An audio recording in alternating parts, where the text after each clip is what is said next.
All right, guys. So before we get started, I just want to introduce ourselves real quick. Hi, my name is Brenda. Everyone, this is Anita. I'm Jack. Hi everyone, this is Kevin.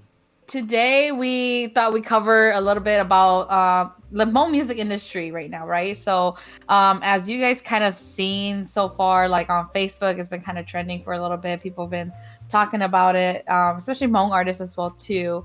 If you guys haven't seen it, I will read it out loud here for you guys. So Jami Hyung, she is a Hmong artist.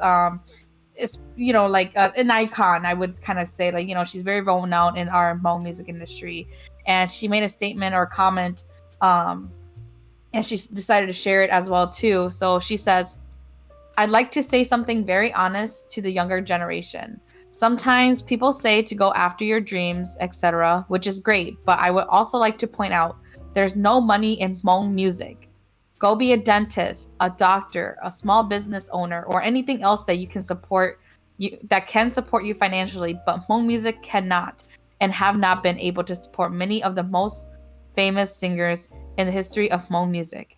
Yes, have fun and learn and experience the creativity process, but again, there is no money in Hmong music. Well, I feel like for everything, generally, for people who obviously she has a really strong opinion about it, and it comes with years of her being in the industry. So like, that's her opinion. She's entitled to it, but not one person's experience is going to be the over-encompassing experience for everybody else. And I feel like that era of Hmong music that she was in has now changed and evolved into so many different things. And it's what you choose to do with like that skill set that you can develop into different avenues, right?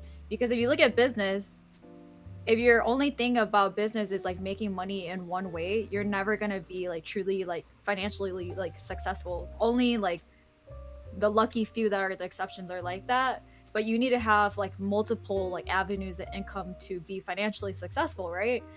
So yes, if you want to go the easy route in the community and like go for the routes that already been paved and people already have set in stone, which is to have a regular 9 to 5 as a doctor, lawyer, whatever it is that your parents or what you want to aspire to do, and if you are in those avenues, great.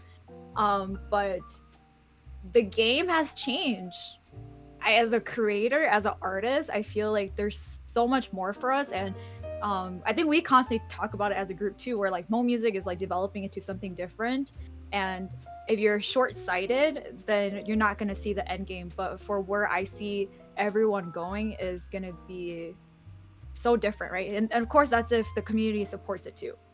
So there's like Right. layers into this thing, but There's like a bunch of different layers to it, because you could look at sure. it just from the aspect of artists making money, and then there's a whole nother aspect too of like, oh, support. Yeah, like of course, we do need the support from our community, but then at the same time, we do also need our artist people to understand what it means to be like, no, to make money, right? To make it into a career. And that's why, like, and it's funny because I made a post about it already, but I could just kind of briefly mention it again here. It's like, I think a lot of the artists, especially in the Hmong community, they're just so like, boom, it's just like, oh, I'm an artist, I'm a singer, and that's it. And then the money comes afterwards, which is like fine because that's usually how it always happens. But I think most of them don't look at it from the perspective of like, oh, I want to make this like a business, a brand, rather than just me as an artist myself. That's why, like, and then like, there are a few people that already do make money and possibly are doing this full time. I know that David Yang is doing this full time. I know Channing is doing it full time as well too, and then Kalia is also doing it full time. And then when you like speak to them, oh, mostly like David and Kalia, I feel like Channing's still kind of new in this game since he kind of just recently came up. But I feel like with David and Kalia, when you talk to them about it, they're very like business like, right? Like every little thing is like makes them a somewhat of money, right? Like it could be like, oh, a feature is like, oh, you pay me to feature on your song, or it could be like, oh yeah, you need me to perform at this place, then oh yeah, then I'm gonna charge this much. So it's always like every little thing is like becomes money, and that's how you look at it when you're trying to be full time and make it a business, right? the thing Right. is that the game has changed so much, because if you look at like mainstream media now too, like you can't just be a singer and then be successful. Like you have to be Mhm. really good at marketing yourself. You have to be on every social media platform. You need a team for that, or you have to be really good at managing yourself. And so that's why I say like it's changing now, because if you look at like the Hmong artists that are kind of thriving right now, they're constantly posting and like marketing themselves out there and advertising. They're at almost like every venue, or like if they're not, like they're trying to find ways to stay relevant within like Hmong pop culture, right? So I think with them back then, everything was just word of mouth. So yes, like it was a lot Yeah. difficult for them to make money now or back then, but for her to come out with that, I was like shook. But obviously that's like you kind of get a It's a glimpse. generational. It's definitely a generational difference, right? And that's her experience as a Hmong artist growing in a different generation compared to our Hmong artists now, and that are I don't know if Jami's still making music now too. I feel like she's probably turned into like the business route nowadays. It's different now.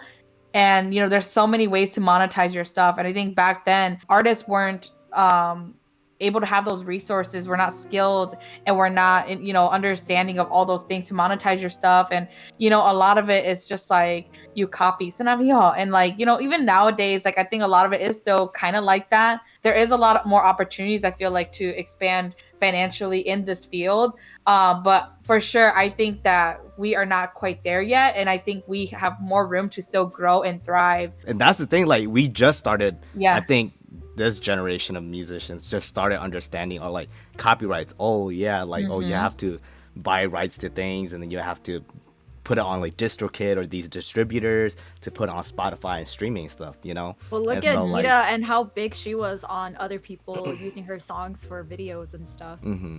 She's But like, yeah, "Don't like I'll let you use it, just don't monetize it," yeah, like the nice thing about Dita is that she does other avenues too with her image. Like she herself is her brand, her image, so she's able to like distribute that through multiple streams of like income. I think it depends on the market too, right? Because their listeners are the OGs, and OGs don't even know about like, well, they kind of know about YouTube now, but they barely know about YouTube, Spotify, all these other things, right? But if you looked at a younger generation, like musician, like Channing, right? Like all their listeners are young, right? So then they understand like, oh, YouTube, Spotify, all these streaming platforms. So I think even if like Jami and Paradise and them came back, they would have to reevaluate like who are their listeners, right? Like their target market. And that goes into the business aspect, right? Like of course you can't just make music and expect everybody to listen. You have to target specific communities They would or have to subgroups. learn on all of IG. those things. Paradise is on IG, so I'm saying that there's always room for growth and room for everyone to learn. And so I love like her as an artist too. So it's like to see it, if she were to want to come back, like I feel like she would be so successful, right? Like there's so many Hmong OGs that listen to all the storytellers on YouTube. Why is it that they won't listen to her stuff? I feel like they would if she just knew how to like better market herself into this new industry that has developed. But because you haven't learned and grow with the game, then you lose at the game, right? Like that's the only way about it. Not just the Hmong music industry, but even music in general. Like people don't have a team like that unless you're signed onto like a big record label, right? But even a lot of Miga people that are more out there than Hmong people, they still like to work solo, but then it's really up to them to like take up those skills and develop them, right? Whether they know about it or maybe they don't know about it. And that's, I guess, for lack of better words, like the sad part, right? Because maybe they don't know about that. Like, Right. they didn't know. I didn't know that I could monetize my videos. Yeah. What if this whole time an artist that has like millions of views never monetized their videos, and it was because like the chupo that they have those resources, even though we obviously are here now in 2022, but it really just goes to show that like it is important for you as an artist to develop these skills and to pay attention to these things, because that's how you're going to reach your audience, whoever they are, no matter who your audience are, whether we know that Paradise Yaw audience are the older folks, or Chenny Yaw audience is younger folks. My thing too though is that like how do you truly measure your level of success, right? Yep, Because that too. that ultimately is like based on your personal choice and or like socially how people view you. So I think if you think about the fact that like, oh, are you going to be a multi-millionaire if you are a Hmong singer and only stick within the Hmong spectrum of music? Realistically, no, because then you're not like secure enough to all the other people and your music doesn't reach, right? Because we don't have a lot of reach. Well, what are some services that you Resources would like and yeah, that you would like to have as an artist, and what are some things that you wish you knew more about, right? And you know, a lot of them that just say, I don't even know what I want. I don't even know what it is that I'm missing, you know? And it's like, well, see, that's sad, you know? And some of them do say, well, there are some things that I just learned the hard way that I wish that somebody would have told me. But I think a lot that happens because, you know, people just don't like to share things. And a lot of things don't come for free, because again, this is just a very competitive thing. And I guess it just seems like, you know, you believe in Hmong music industry, or to believe that like people could like create music and businesses outside of the Hmong community, and then it just, you know, becomes like more than just Hmong music, right? It's like deeper than that and blah blah blah blah. But again, Hmong artists already don't know what their potential, y'all. Yeah, they don't know their potential. Yeah, I totally agree. Like Jimotu, you know, like again, they're still very new. Like, you know, if we don't follow our dreams, like who's gonna actually set that for us, right? Like just to kind of go outside of Hmong music. Like I look at Suni Lee, right? Like there is no one like Suni Lee in our like Olympics like that right now that, you know, is paving so many other dreams, or like paving so many more like I guess I can't think of the word, but like, you know, or like avenues as a role model to just see and just show our Hmong community, be like, look, like we did that, you know, like she did that, and look at our potential. Like we really could be out there, you know. And that didn't stop her because there was no one that she could really follow. But of course, you know, again, there's many layers to all that as well too. That opens so many conversations. Yes, that there's so many other layers that we can kind of dive into that. But you know, I think and what I'm trying to say is like generally about that is that, you know, like don't let, like, you know, if music is your passion, I feel like, you know, although like Suni Lee, right? But you know, that shouldn't stop you from like, feeling like that's why I need to in the end just hustle as much as I can and then like become a dentist because financially that's what it is. But you know, and if it does come to that point, it's okay too if you are okay with it, right? Like if you are okay with that decision, then I think that's completely cool too. The thing about Jami's statement that I feel conflicted about is because like she raises a voice of like the doubt that I've always felt like I've had lingering behind me, right? When we started HAIB, and it's like that parent that tells you like, is it even worth it, you know? Yeah. And to me, maybe 10 years, 20 years down the road from now, wherever we may be, if it doesn't work out, that's okay. I'm not mad at that. I knew going in that I was going to give it my all, but at least I gave it my all. And that's the most important part, right? But if it turns out to be something successful and there's other people that try doing something similar to what we're doing and does way better than us, I will never shit on that. Like, to me, it's such a cool thing to know that there are other people like us who sees like the significance in the arts, you know. As an artist, I think you also have to apply yourself, like in any field, right?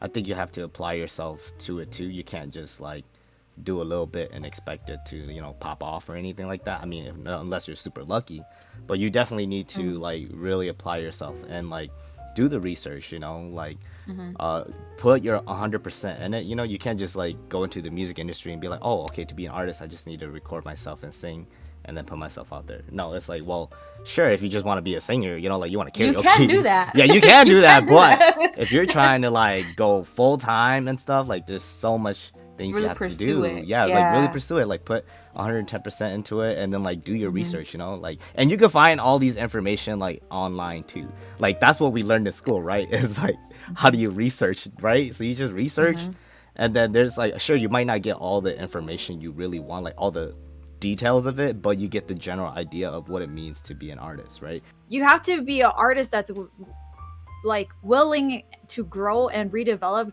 step into new genres or mix things and like try something different, you know. And I think Kalea's a really good, Kalea Universe is a good trailblazer in that, like in doing like different things with like Hmong music that we haven't heard before, you know. Or like an artist that I've been listening to a lot of podcasts about and like really studying is Taylor Swift. She started out in country, she's now in pop and crossover and does so many things. It's like, why don't we as Hmong folks look at Hmong music in that way, where we can do those crossovers and still have you can the evolve. Yeah, I feel like there's so much room, but then people still call like her vision though, yeah, you know. And so then when they listen to like Kalea's new stuff, they're like, this is so like, this is not Hmong music, this is so bad. And don't get me wrong, I'm not a big Kalea fan at all. I love her as a person. I'm just not a big like fan of her music. Like some few things I like, but when you look at her music and like her art and what she does, it's like, whoa, like this is so cool because it's so different. Like we never heard this before, and I'm glad someone's out there doing it. So how can we keep doing this and continue building on this same pattern, but making your own twist, right? Each artist is different. You know, there's Vayong who only sings in English. As an artist, he specifically chooses to just sing in English. And he's a Hmong artist, you know, like why is that? But that's his personal choice, you know. Yeah, and there's I feel like, oh sorry, I didn't mean to cut you. No, go ahead. I was just, I feel like it's a double-edged sword, because with that kind of with that area, because it's like, so this like example Mavu, right? It's funny, when I did talk to her once about it, she was like, yeah, like she wants to do mainstream music with Hmong, you know, but then like she feels like her audience will no longer support her in that sense. So it's a double-edged sword, you know, because it's like you can like go out there and do really good music and like popping music that's top mainstream stuff right now, but then the Hmong community won't like it because it's not what they're used to, you know what I'm saying? So it's like such a double-edged sword for like, as an Literally, artist, everyone's gonna get slept on. This hurt me so much because her new album is so freaking fire and it's so different from all her older stuff. And you know what? I love her new stuff way more than her older stuff. You know, I think ultimately though, what I really want to say is that when you make as an artist, I mean, of course, I'm not an artist in the music industry, but like, you know, one thing that I hold to these artists is that like, are you making music for yourself ultimately? You know, because I think that's one key thing that makes you unique from every single artist out there. Because yes, like going back to what Anita said about Taylor Swift, like she's changed from country to pop to country pop or whatever it is. Like, you know, like I don't know much about her. I'm not a big Taylor fan, but it's like, is she still sticking true to her music? And I would think that she is, because a lot of the music that she does is very personal. I hear, you know, you hear all the drama and stuff like that about it all the time. So it's like, you know, you would think that like they're very personal to her, and like, you know, she stands by them, right? And so as long as like you are, if you're trying to follow mainstream music, as long as you're still like very truthful to your music and why you went that route, or like why you chose to do this music, or, you know, write these lyrics or whatever it is, I think ultimately, like, are you proud of your work, right? And, you know, those who see it and see you as an artist will listen to you. For sure. Like an example, Kalea Universe could be really popping. She's really good at writing her own songs, and a lot of her songs have very deep meaning to herself.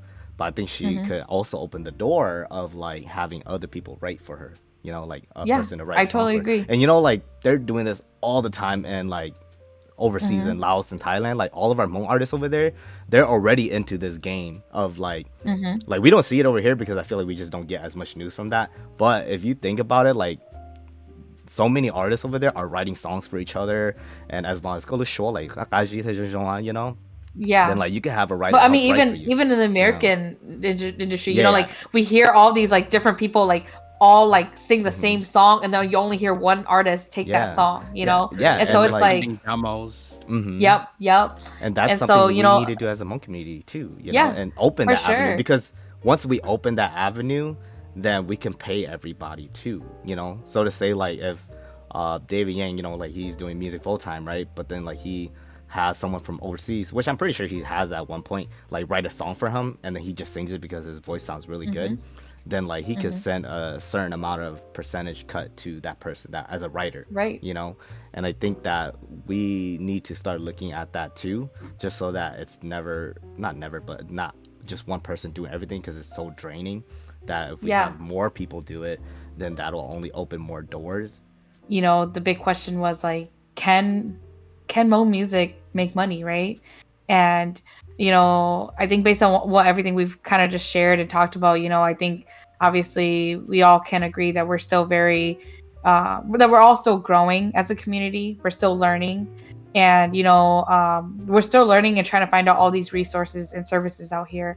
And so you know, I think in the end, I want to say yes, Hmong music can make money, as we're still again at the very beginning, and we're still learning, and we're still all going to gain all these resources and services and learn how to do it. So props to all Hmong artists right now trying to thrive out here. And we well, at least I don't want to speak for the rest of y'all, but I think I can say that we all are here to support you and see you guys make it out here, because that's what we got to do, you know.